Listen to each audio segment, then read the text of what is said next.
À la une donc, de cette édition, c'est le président égyptien Abdel Fattah el-Sisi qui a reçu un appel téléphonique aujourd'hui du Premier ministre néerlandais Mark Rutte. Selon le porte-parole de la présidence, le conseiller Ahmad Fahmy,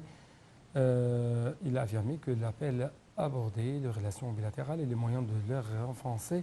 sur les niveaux politiques et économiques. L'entretien a également porté sur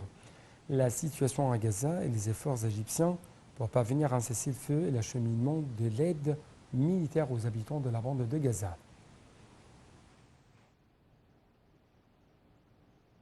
Sous les auspices du président Abdel Fattah el-Sisi, le commandant suprême des forces armées, le championnat arabe militaire d'équitation organisé par les forces armées commence dans sa première édition dès aujourd'hui et se déroulera jusqu'au 27 avril dans la cité olympique égyptienne et se trouve dans la capitale administrative avec la présence de 11 pays arabes qui participent au championnat, citant l'Égypte, la Libye, le Qatar, l'Algérie, le Koweït, la Tunisie, la Syrie, l'Irak, l'Arabie saoudite, la Jordanie et les Émirats arabes unis. Ce championnat s'organise en coïncidence avec la célébration de la 42e anniversaire de la libération de Sinaï.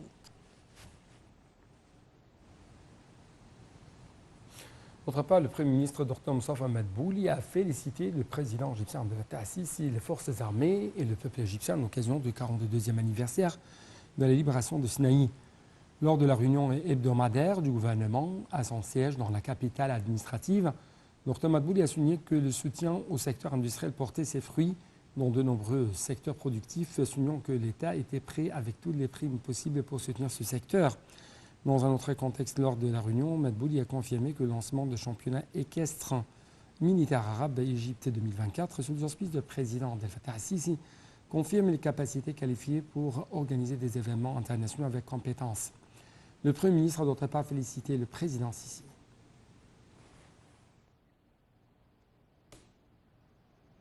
Le cheikh de l'Azhar, Dr Ahmed Al-Tayyib, a félicité le président Abdel Fattah el-Sisi, les forces armées et le peuple égyptien à l'occasion de la 42e anniversaire de la libération du Sinaï. Dans son message de vœux, le cheikh de l'Azhar a déclaré que le 25 avril constitue un souvenir précieux pour chaque Égyptien et une épopée historique de fierté, de dignité et de génie de la diplomatie égyptienne à défendre les droits de l'Égypte. À cette occasion, le cheikh de l'Azhar a appelé les Égyptiens à travailler pleinement pour créer un meilleur avenir pour l'Égypte. Prions Dieu, le Tout-Puissant, de perpétuer à l'Égypte la bénédiction de la sécurité et de la paix et de protéger son peuple de tout mal. D'autre part, le chef du service d'information de l'État, M. Dia Rachouan, a catégoriquement démenti ce qui a été publié dans l'un des principaux journaux américains, affirmant que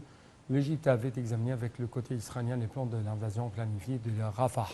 Rachouan a souligné la position égyptienne fixe et déclaré à plusieurs reprises par les dirigeants politiques le rejet total de cette invasion qui conduira à des massacres, à de lourdes pertes humaines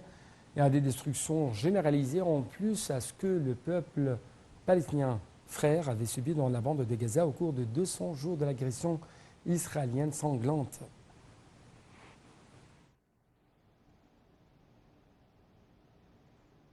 L'armée d'occupation israélienne a mené de nouvelles frappes meurtrières aujourd'hui dans la bande de Gaza après l'approbation par le Sénat américain d'une aide militaire de 13 milliards de dollars à Israël en offensive contre la bande de Gaza. Plus de 6 mois après le début de l'agression israélienne, de nombreuses capitales étrangères s'inquiètent des préparatifs en cours